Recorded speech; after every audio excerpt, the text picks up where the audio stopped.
welcome to this deep dive. Today, we're diving into the hidden world of unconscious bias. Yeah, it's a fascinating topic for sure. Yeah, and we're gonna see how our brains categorize information, the surprising ways, it impacts how we see things, and the real consequences, that come from that. It's really far-reaching. It affects so many aspects of our lives. Absolutely, and we have a really interesting mix of sources this time. Oh yeah. Yeah, we've got excerpts from Biased by Jennifer Eberhardt, Okay. Blind Spot by Mazarin Banaji and Anthony Greenwald, Thinking Fast and Slow by Daniel Kahneman, What Works, Gender Equality by Design by Iris Bennett. Wow, that's quite a lineup. Yeah, and even a snippet from The Person You Mean to Be by Dolly Chu. That's an impressive collection that gives us a lot to unpack. It does. We're going to be looking at unconscious bias through so many different lenses. Yeah, like psychology, neuroscience, Sociology, economics, even personal stories. I mean, it's woven into all of these. It really is. It's amazing to see. Okay, so let's unpack this. I think most of us, kind of get that our brains are constantly categorizing things. Right.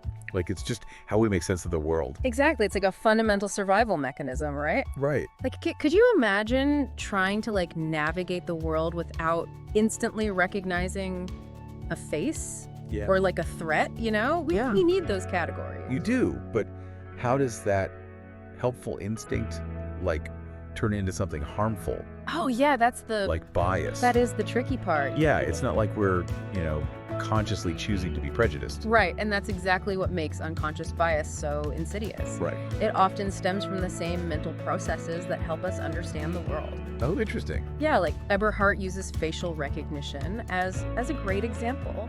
We naturally become attuned to the faces that we see most often. People who look like us. And it reminds me of something that Eberhardt mentioned about her friend Marcia's sister, who could pass for white. People's perception of her race actually shifted depending on who they thought she was. Almost like their brains filled in the blanks. It's like they're Based on these assumptions. filled in the blanks based on assumptions. Absolutely. Wow. And neuroscience, even supports this. There are fMRI studies that show that our brains react differently to faces that belong to our in-group versus our out-group.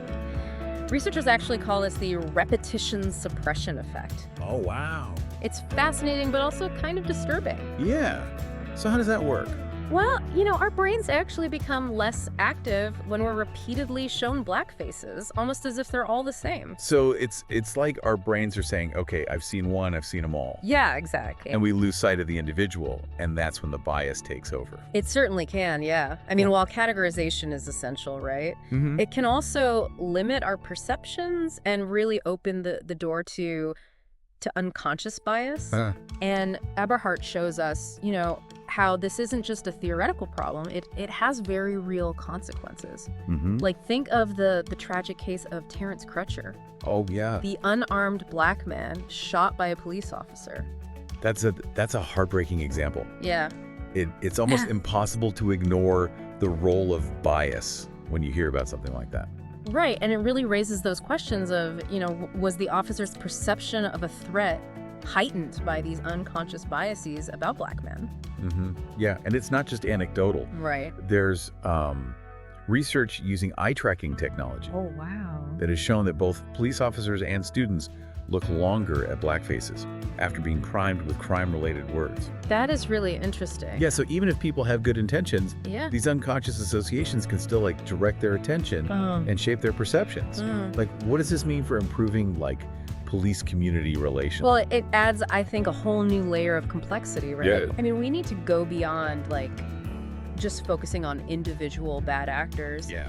When entire communities feel unfairly targeted or treated with suspicion, it erodes trust, and it just makes it harder to build bridges. It makes it so much harder. Yeah. And it reminds me of the story Eberhardt shares about LaRon Armstrong, Oh, yeah? the Oakland police chief, I remember that story. who grew up fearing the police more than criminals because of his own experiences with racial profiling. Right. It's a stark reminder of how bias impacts lives. It is. It's a powerful story. And, his story leads us to this important point.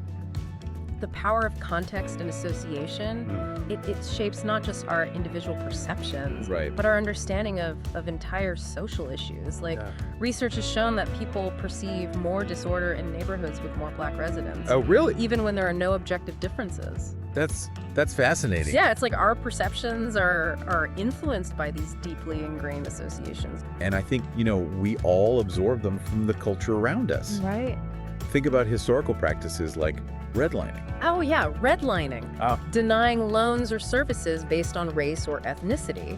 But how does that relate to unconscious bias? Well, Aberhart highlights this study where simply seeing a photo of a Black family moving out of a house made people devalue the property. Really? It illustrates how these biases are, deeply ingrained and can impact even, economic decisions. It's almost like the mere presence of a Black family was enough to make people think less of the house. Yeah, it's pretty powerful stuff. Which makes me think about this whole concept of meritocracy. Oh, yeah, the belief that success is based solely on individual effort. Yeah, it's a powerful idea, but it often blinds us to the realities of privilege and systemic bias. Right, it's that pull yourself up by your bootstraps mentality. Right. But as, Chu illustrates in her book, The Person You Mean to Be, it's often not that simple. Right, and she actually asks readers to imagine their family's success. Yeah. If they were Black. What's a powerful? To force us to really examine our assumptions. It's a powerful thought experiment. Right. If you, the listener, haven't tried it yet, I highly recommend it. Yeah, I think that'd be good to do. It really gets you thinking about how, opportunities aren't always equal. Right. And how deeply ingrained our assumptions about merit and success can be. Yeah, and historically, this belief in meritocracy has been used to justify some truly disturbing things. Yeah. Like scientific racism. Oh, yeah. Right. Eberhart mentions that too. Yeah, it's disturbing. I was shocked when she talked about Samuel Morton measuring skulls. Oh, God. To try to prove the inferiority of Black people. It's like using science to try and justify these preconceived notions. Yeah. Yeah, it's a horrifying example of how science can be twisted to support racist beliefs. And those beliefs had a huge impact on people's lives. Oh, absolutely. Right. And it's not just a relic of the past. Right. Eberhart points out, how this belief resurfaced in subtle ways during President Obama's presidency. Oh, interesting. Yeah, with the use of ape imagery to dehumanize him and his family. Oh. It just shows how readily these biases can reemerge. Yeah. Especially when the status quo is challenged. It's a lot to process. Yeah. It feels like we're just, scratching the surface here. Yeah, it's a deep, deep topic. But where do we even go from here? Well, let's delve a little deeper into how our minds work. Yep. Daniel Kahneman's book, Thinking Fast and Slow, gives us this really helpful framework for understanding our decision-making processes. Okay. He describes two systems. System 1, which is fast, intuitive, often driven by emotions and biases. Mm-hmm. And System 2, which is slower, more deliberate, capable of reasoning. So our fast-thinking System 1 Yeah. is the source of those snap judgments we later regret. You got Right. I mean, we all have those moments, right? Yeah, we all have them. Where we react without thinking. It's certainly often the culprit. System 1 relies on these mental shortcuts called heuristics that allow us to make these quick judgments. But these shortcuts can lead us astray. Right. Especially when we're dealing with complex social issues. And this is where bias can creep in. Absolutely. And Kahneman calls this WYSIATI, what you see is all there is. We tend to overemphasize the readily available information and often overlooking base rates and statistical facts. And it sounds like System 2, our rational side, isn't always up to the task of correcting those biases. Exactly. System 2, it requires effort. Right. And let's be honest, we often default to the easier, more intuitive responses of System 1. Right. It's almost like System 1 is impulsive and System 2 is lazy. And, this allows biases to flourish. And Kahneman uses some really memorable examples to illustrate this, like that bat and ball problem. Oh, yeah. That shows how easily our intuition can trick us, even when we think we're being logical. Right. It makes you realize that anyone can fall prey to these biases. Absolutely. We all have those blind spots. Yeah. And understanding how they work, I think, is the first step toward mitigating their effects.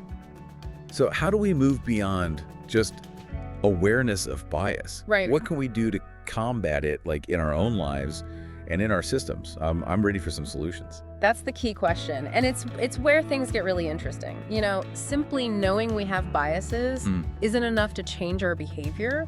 We need strategies and interventions that address like the very mechanisms that give rise to bias. Okay. You know, we need to kind of dig deeper Yeah. and figure out how to actually make a difference. All right, sounds good. Yeah. So we've established that just knowing about bias isn't enough. We need to actively combat it. But how do we do that? Where do we even begin? Well, one thing that really resonated with me from these sources is how deeply personal this issue can be. Okay. You know, in The Person You Mean to Be, Dolly Chu shares some incredibly powerful stories that really bring this to life. Yeah, I'm interested to hear about those. You know, for example, she talks about Sarah, this well-intentioned woman who realized that she was avoiding interactions with her Indian American colleague Geeta, Okay. simply because she was afraid of mispronouncing her name. Oh, I can totally relate to that. Right. I've definitely been there, feeling awkward or self-conscious about saying something wrong. Right, and it seems so insignificant. It does. But these small avoidances Yeah. can really contribute to a culture of exclusion. Wow. Yeah, so what's inspiring is that Sarah decides to be proactive. Okay.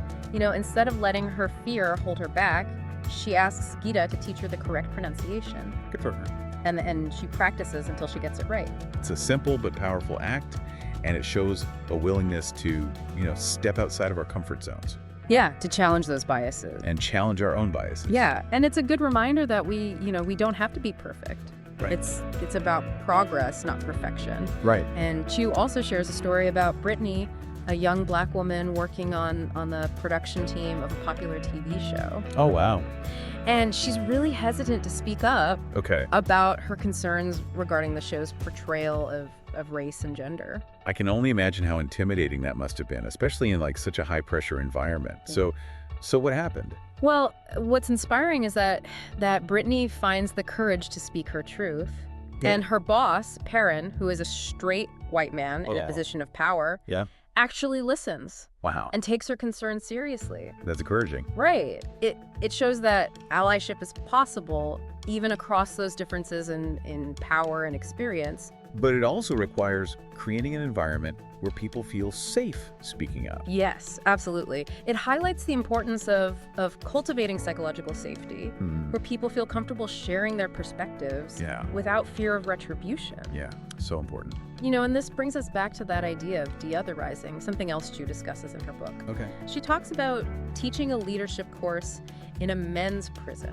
Wow. And how that experience really challenged her own preconceived notions about incarcerated people. It makes you realize that the people that we label as other are often not so different from ourselves. Exactly. We all have stories, we all have experiences and aspirations, Yeah. and by taking the time to connect with people outside of our usual circles, I think we can really broaden our understanding of the world Right. and chip away at those biases. And speaking of recognizing things we might not have seen before, can we go back to that idea of challenging the meritocracy belief? Yes, absolutely. We touched on it briefly, but it really deserves further exploration. Yeah. You know, it's that belief that success is based solely on individual effort, Right.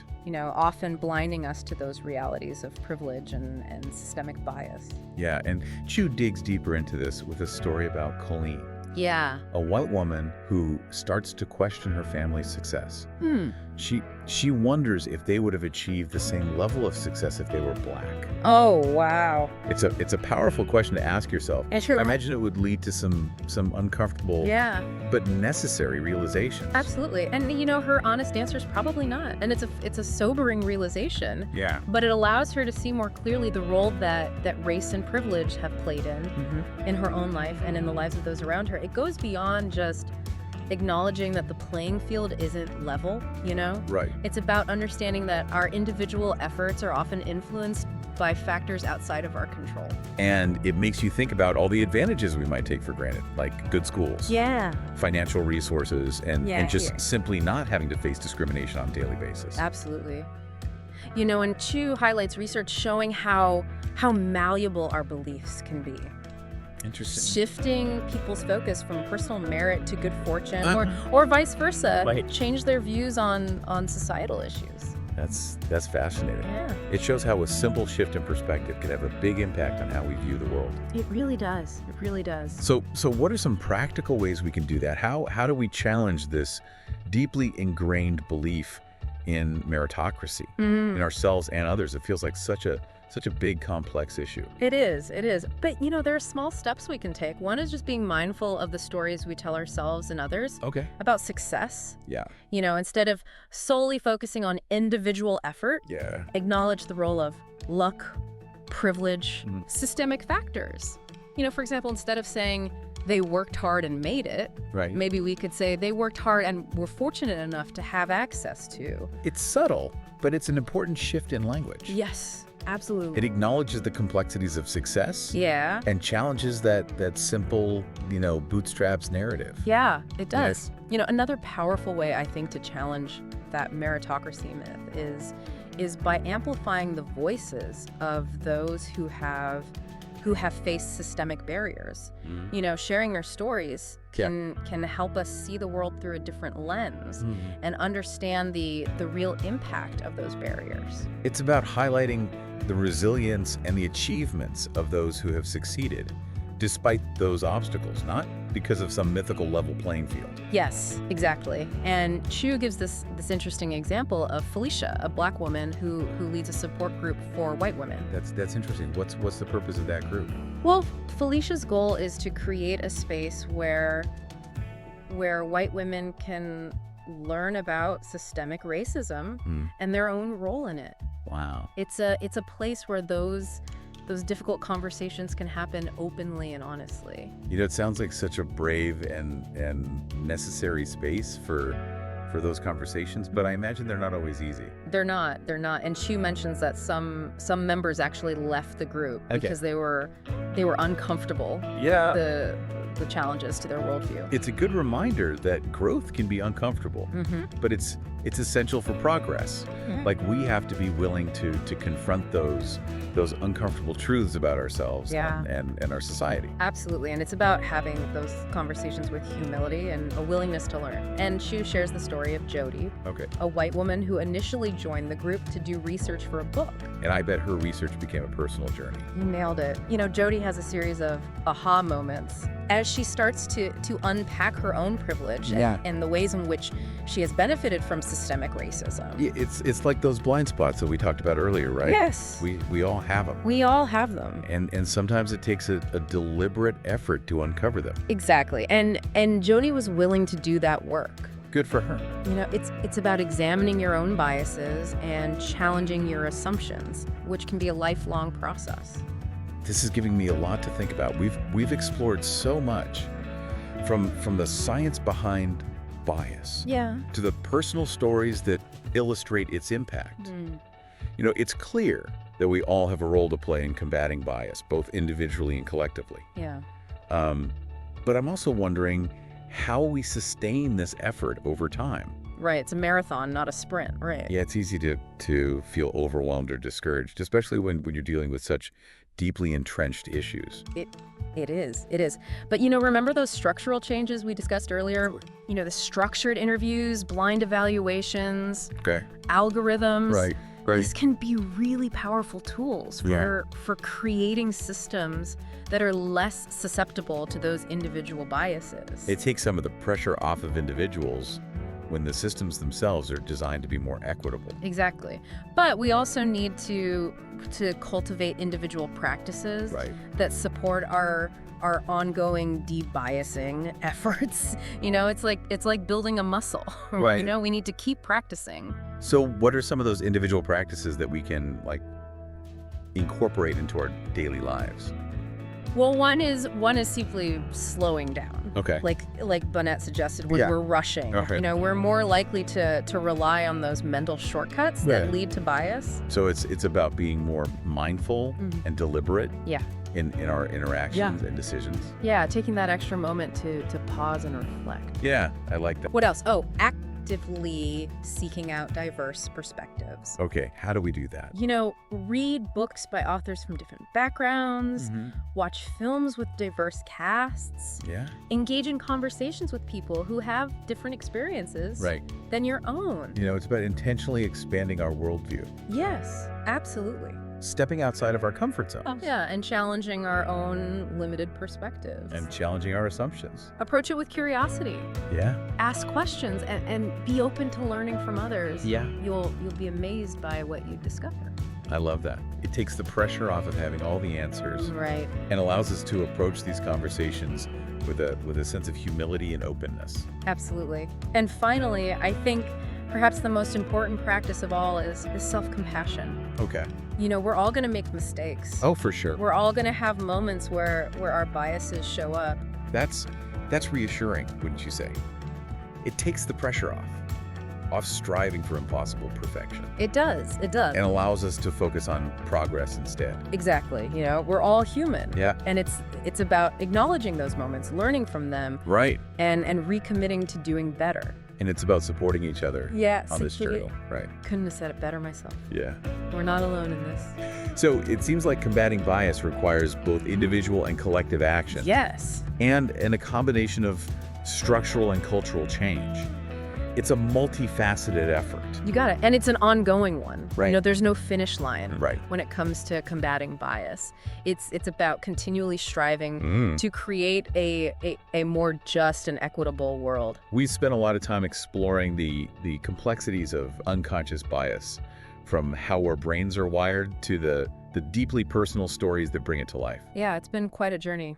It has, but I'm really curious how we translate all of this knowledge into real-world change, especially when it comes to something as big as, gender inequality in the workplace. Right. Well, Iris Bonnet's book, What Works? Gender Equality by Design, offers some practical solutions. Okay, that's encouraging. So what kind of solutions are we talking about? Well, we've already touched on a few, like blind evaluations. Remember, that's about removing any identifying information from applications, names, gender, anything that could trigger bias. Right, so the hiring manager is basically evaluating candidates solely based on their skills and experience. Exactly. It forces them to focus on merit rather than stereotypes. Yeah. And Bonnet provides some compelling evidence that this can be really effective. Okay. She talks about how orchestras saw a significant increase in the number of women hired after they started implementing blind auditions. Wow, that's a big deal. It makes you wonder why more organizations haven't adopted this approach. You'd be surprised how much resistance there can be to even small changes. I guess so. But the research is clear. Blind evaluations can make a big difference. Yeah. And it's not just limited to hiring. Okay. Think about performance reviews. Oh, yeah. Grant applications, really any situation where subjective judgments are being made. So it's about creating systems that minimize the opportunities for bias to creep in, no matter what the situation. Precisely. Yeah. And another strategy Bonnet advocates for is something called comparative evaluation. Okay, I've heard of that. Instead of evaluating candidates, one at a time, you present them to the evaluator simultaneously. That's an interesting approach. Yeah. How does that help reduce bias? Well, by forcing evaluators to make these direct comparisons, it makes it harder to rely on those unconscious stereotypes. Oh, I see. It's like shining a spotlight on those hidden biases, making them more apparent and therefore harder to ignore. It encourages evaluators to really think critically about the criteria they're using to make their judgments. Yes. Okay, so we've got blind evaluations, we've got comparative evaluations, and then there's also, Bonnet talks a lot about structured interviews. Oh yes, it's worth emphasizing, again, how effective this can be. Yeah, remind me how those work. Remember, structured interviews involve asking all candidates the same predetermined questions. Okay. In the same order. Right.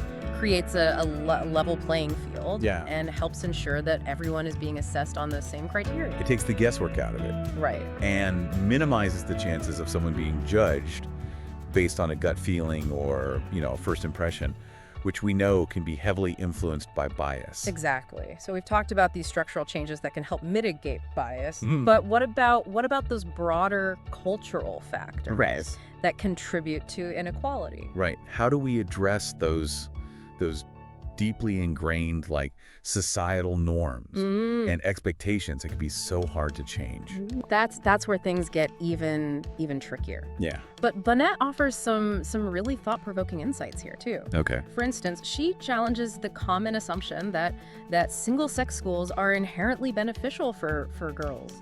Really, I always thought single-sex schools were supposed to like empower girls by removing the distractions and pressures of co-ed environments. That's the common belief. Right. But Bonnet argues that separating girls from boys could actually reinforce gender stereotypes by limiting their exposure to diverse role models and experiences. That's a really interesting point. It reminds us that we need to be mindful of the potential unintended consequences, even when our intentions are good. Absolutely, and it highlights the importance of creating environments that promote a sense of belonging for everyone, right, regardless of gender. Yeah, so it's not about segregating by gender, but rather creating a culture of inclusion where everyone feels valued and respected. That's the goal. Yeah. And Bonnet also stresses the importance of something she calls people analytics. Okay. It's about using data to track progress toward gender equality.